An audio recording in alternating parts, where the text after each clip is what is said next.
ನಮಸ್ಕಾರ ಆಹಾರ ಪ್ರಿಯರೇ, ನಾನು ನಿಮ್ಮ ಉಮಾ. ಆನ್ಲೈನ್ ಅಡುಗೆಗೆ ಸ್ವಾಗತ. ಇವತ್ತು ನಾನು ಆಂಧ್ರ ಶೈಲಿಯ ಪಪ್ಪು ದಾಲ್ ರೆಸಿಪಿನ ಯಾವ ಥರ ಮಾಡೋದು ಅಂತ ಹೇಳಿ ತೋರಿಸ್ಕೊಡ್ತೀನಿ. ಇದು ತುಂಬಾ ಈಸಿ ಮಾಡೋದು, ಹಾಗೆ ರುಚಿಯಲ್ಲಿ ಕೂಡ ಅಷ್ಟೇ ಚೆನ್ನಾಗಿರುತ್ತೆ. ಮಾಡೋಕ್ಕೆ ಸಿಂಪಲ್, ಆದರೆ ರುಚಿ ಮಾತ್ರ ಸೂಪರ್. ಆ ಥರ ಇರುತ್ತೆ ಇದು. ಅಡುಗೆನ ಯಾರಾದರೂ ಹೊಸದಾಗಿ ಕಲಿತಾ ಇದ್ದರೆ ಅಂಥವ್ರಿಗೆ ಇದು ತುಂಬಾ ಸುಲಭವಾದ ರೆಸಿಪಿ. ಹಾಗೆ ಬ್ಯಾಚುಲರ್ಸ್ ಕೂಡ ಇದನ್ನು ಟ್ರೈ ಮಾಡ್ಬೋದು. ಸೊ ಹಾಗಿದ್ರೆ ಇದನ್ನು ಯಾವ ಥರ ಮಾಡೋದು ಅಂತ ಎಲ್ಲ ತೋರಿಸ್ಕೊಡ್ತೀನಿ. ಅದಕ್ಕಿಂತ ಮುಂಚೆ ನಮ್ಮ ಚಾನಲ್ನ ಹೊಸದಾಗಿ ನೋಡ್ತಾ ಇದ್ದರೆ ದಯವಿಟ್ಟು ಸಬ್ಸ್ಕ್ರೈಬ್ ಮಾಡಿಕೊಂಡು ನನ್ನನ್ನು ಪ್ರೋತ್ಸಾಹಿಸಿ. ಹಾಗೆ ಪಕ್ಕದಲ್ಲೇ ಕಾಣುವಂಥ ಬೆಲ್ ಐಕಾನ್ನ ಕ್ಲಿಕ್ ಮಾಡಿದ್ರೆ ನನ್ನ ಮುಂದಿನ ಅಡುಗೆ ನೋಟಿಫಿಕೇಷನ್ ನಿಮಗೆ ಬರುತ್ತೆ. ಈ ಪಪ್ಪು ರೆಸಿಪಿ ನಿಮಗೆ ಇಷ್ಟ ಆಯಿತು ಅಂತಂದರೆ ಪ್ಲೀಸ್ ಲೈಕ್ ಮಾಡಿ. ಹಾಗೆ ನಿಮ್ಮ ಫ್ರೆಂಡ್ಸ್ ರಿಲೇಟಿವ್ಸ್ ಹತ್ರ ಈ ಒಂದು ರೆಸಿಪಿನ ಶೇರ್ ಮಾಡಿ. ಸೊ ಹಾಗಿದ್ರೆ ಬನ್ನಿ ಇದನ್ನು ಯಾವ ಥರ ಮಾಡೋದು ಅಂತ ಹೇಳಿ ನೋಡೋಣ. ನಾನು ಮೊದಲಿಗೆ ಇಲ್ಲಿ ಕುಕ್ಕರ್ನ ತೊಗೊಂಡಿದ್ದೀನಿ. ಅದಕ್ಕೆ ನಾನೀಗ ಅರ್ಧ ಕಪ್ನಷ್ಟು ತೊಗರಿಬೇಳೆನ ನೆನೆಸಿ ಇಟ್ಕೊಂಡಿದ್ದೆ, ಅದನ್ನು ಹಾಕೊಳ್ತಾ ಇದ್ದೀನಿ. ಈ ಥರ ನೆನೆಸಿ ಇಟ್ಕೊಳ್ಳೋದ್ರಿಂದ ಬೇಳೆ ಬೇಗ ಬೇಯುತ್ತೆ ಅನ್ನೋ ಉದ್ದೇಶದಿಂದ ನಾನು ನೆನೆಸಿ ಇಟ್ಕೊಂಡಿದ್ದೀನಿ. ನಿಮಗೇನಾದರೂ ಟೈಮ್ ಇತ್ತು ಅಂತಂದರೆ ನೀವು ಒಂದು 15 ನಿಮಿಷಗಳ ಕಾಲ ಮುಂಚೆನೇ ನೆನೆಸಿಟ್ಕೊಳ್ಬಹುದು. ಇಲ್ಲ ಅಂತಂತಂದರೆ ಡೈರೆಕ್ಟಾಗಿ ಬೇಳೆನೇ ಹಾಕ್ಕೊಳ್ಬಹುದು. ಅದಾದಮೇಲೆ ನಾನೀಗ ಒಂದು ದೊಡ್ಡ ಕಟ್ಟಿನಷ್ಟು ಪಾಲಕ್ ಸೊಪ್ಪನ್ನು ಬಿಡಿಸಿ ಚೆನ್ನಾಗಿ ತೊಳ್ಕೊಂಡು ಕಟ್ ಮಾಡಿ ಇಟ್ಕೊಂಡಿದ್ದೀನಿ. ಅದನ್ನು ಸೇರಿಸ್ಕೊಳ್ತಾ ಇದ್ದೀನಿ. ನಾನು ಇವತ್ತಿಲ್ಲಿ ತೋರಿಸ್ತಾ ಇರೋದು ಪಾಲಕ್ ಪಪ್ಪು. ಸೊ ಅದಕ್ಕೆ ನಾನು ಪಾಲಕ್ನ ಬಳಸ್ಕೊಳ್ತಾ ಇದ್ದೀನಿ. ಸೊ ನೀವು ಪಾಲಕ್ ಬದಲಾಗಿ ಮೆಂತ್ಯ ಸೊಪ್ಪು, ದಂಟಿನ ಸೊಪ್ಪು, ಅರವೆ ಸೊಪ್ಪು, ಬೇರೆ ಬೇರೆ ಸೊಪ್ಪುಗಳನ್ನ ಹಾಕ್ಕೊಳ್ಬೋದು. ಹಾಗೆ ಮಿಕ್ಸ್ ಸೊಪ್ಪುಗಳನ್ನ ಕೂಡ ಹಾಕ್ಕೊಂಡು ಮಾಡ್ಕೊಳ್ಬೋದು. ನಾನಿಲ್ಲಿ ಎಲ್ಲ ಪಾಲಕ್ ಸೊಪ್ಪನ್ನು ಇದಕ್ಕೆ ಹಾಕ್ಕೊಳ್ತಾ ಇದ್ದೀನಿ. ಅದಾದಮೇಲೆ ನಾನೀಗ ಒಂದು 5 ಮೆಣಸಿನ್ಕಾಯಿನ ಉದ್ದುದ್ದ ಸೀಳ್ಕೊಂಡಿರೋದನ್ನು ಹಾಕ್ಕೊಳ್ತಾ ಇದ್ದೀನಿ. ನೀವು ಮೆಣಸಿನ್ಕಾಯಿನ ಸ್ವಲ್ಪ ಹಾಕ್ಕೊಂಡು ಆಮೇಲೆ ಖಾರದ ಪುಡಿ ಕೂಡ ಹಾಕ್ಕೊಳ್ಬೋದು. ಅದಾದಮೇಲೆ ನಾನೀಗ ಒಂದು ದೊಡ್ಡ ಸೈಜ್ನಷ್ಟು ಈರುಳ್ಳಿನ ಕಟ್ ಮಾಡಿರೋದನ್ನು ಹಾಕ್ಕೊಂಡಿದ್ದೀನಿ.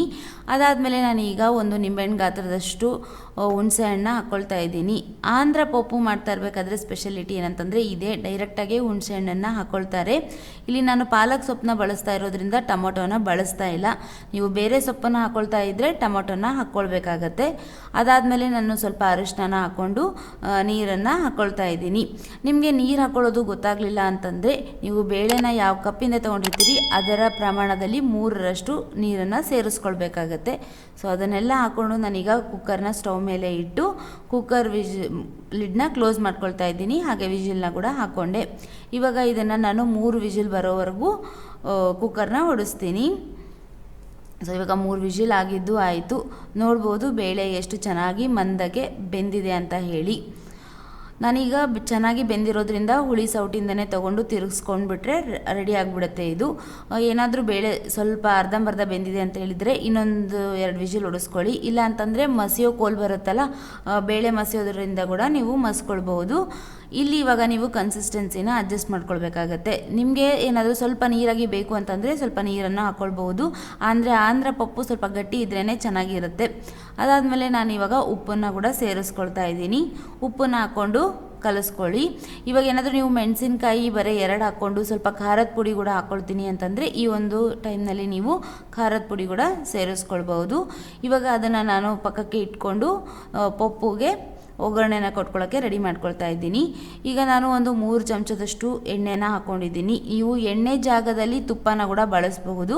ಅದಾದಮೇಲೆ ನಾನು ಸಾಸಿವೆ ಜೀರಿಗೆನ ಹಾಕ್ಕೊಂಡು ಅದಾದಮೇಲೆ ನಾನೀಗ ಒಂದು 5 ಬೆಳ್ಳುಳ್ಳಿನ ಕಟ್ ಮಾಡಿ ಇಟ್ಕೊಂಡಿರೋದನ್ನು ಹಾಕ್ಕೊಂಡಿದ್ದೀನಿ.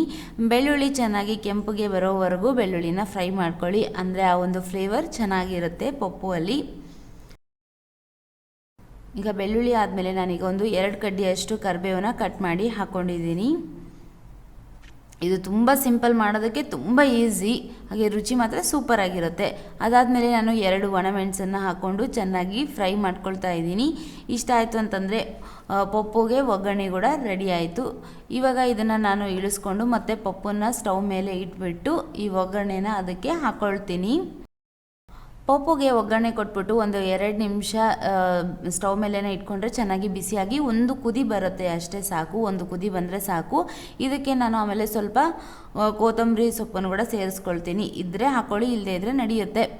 ಸೊ ಇದಿಷ್ಟು ಹಾಕ್ಕೊಂಡು ಒಂದು ಕುದಿ ಬಂದುಬಿಟ್ರೆ ಆಂಧ್ರ ಶೈಲಿಯ ಸಿಂಪಲ್ ಹಾಗೂ ಸೂಪರ್ ಪಪ್ಪು ರೆಡಿ ಆಗಿಬಿಡುತ್ತೆ. ನೋಡಿದ್ರಲ್ಲ ಎಷ್ಟು ಈಸಿಯಾಗಿ ಮಾಡ್ಕೊಳ್ಬಹುದು.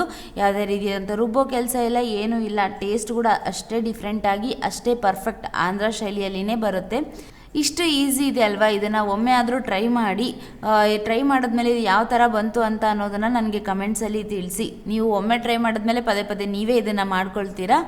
ಹಾಗೆ ಈ ಒಂದು ಪಪ್ಪು ನಿಮಗೆ ಇಷ್ಟ ಆಯಿತು ಅಂತಂತಂದರೆ ಪ್ಲೀಸ್ ಲೈಕ್ ಮಾಡಿ. ಹಾಗೆ ನಮ್ಮ ಚಾನಲ್ನ ಹೊಸದಾಗಿ ನೋಡ್ತಾ ಇದ್ದರೆ ದಯವಿಟ್ಟು ಸಬ್ಸ್ಕ್ರೈಬ್ ಮಾಡ್ಕೊಳ್ಳಿ, ಪಕ್ಕದಲ್ಲೇ ಕಾಣುವಂಥ ಬೆಲೈಕನ್ನ ಕ್ಲಿಕ್ ಮಾಡಿ. ಮತ್ತು ಮುಂದೆ ಇನ್ನೊಂದು ರುಚಿಕರವಾದ ಅಡುಗೆ ಜೊತೆ ನಿಮಗೆ ಸಿಗ್ತೀನಿ. ಅಲ್ಲಿವರೆಗೂ ಧನ್ಯವಾದಗಳು.